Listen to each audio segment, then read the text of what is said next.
10 বছৰীয়া হ'ল আপোনাৰ প্ৰিয় চেনেল আসাম টক্স।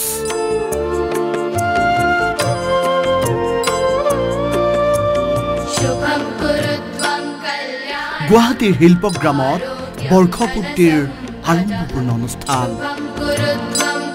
এটা কেক কাটি আজি এনিভাৰ্চাৰী যি শুভ মুহূৰ্তৰ শুভ কাৰ্যসূচীৰ মাজলৈ যাব বিচাৰিছোঁ।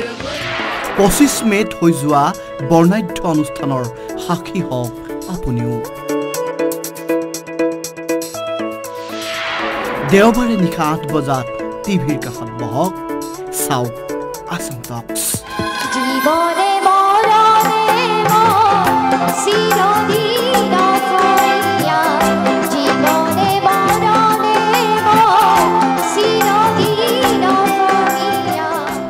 নিশা 8 বজাৰ পৰা 11 বজালৈ বাৰে ৰহণীয়া অনুষ্ঠান।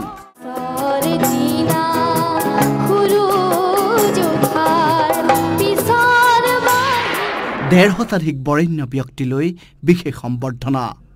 সন্মানীয় মুকুল শইকীয়া ডাঙৰীয়াক স্বাগতম জনাইছোঁ এই মঞ্চৰ মাজলৈ। অৱসৰপ্ৰাপ্ত আৰক্ষী অধীক্ষক আৰু এখন সম্বৰ্ধনা পত্ৰ আমি আদৰণি জনাব আমাৰ সতীৰ্থ সাংবাদিক নেইনা বৰাই। 1.5 শতাধিক সংবাদ কৰ্মীক সম্বৰ্ধনা।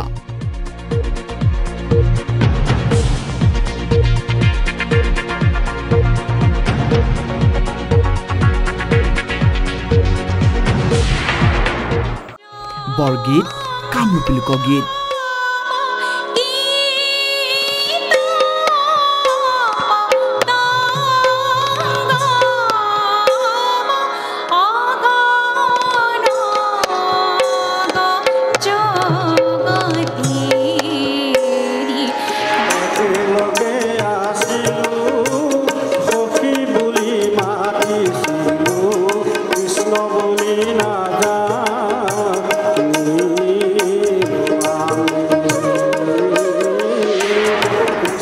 বিহু নৃত্য আৰু যে কতকী।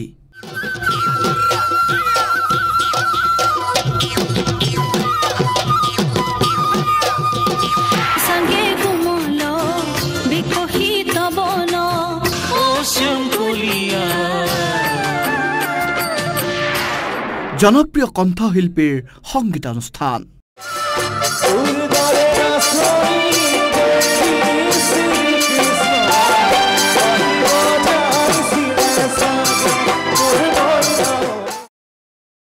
কেৱল আসাম টক্সত।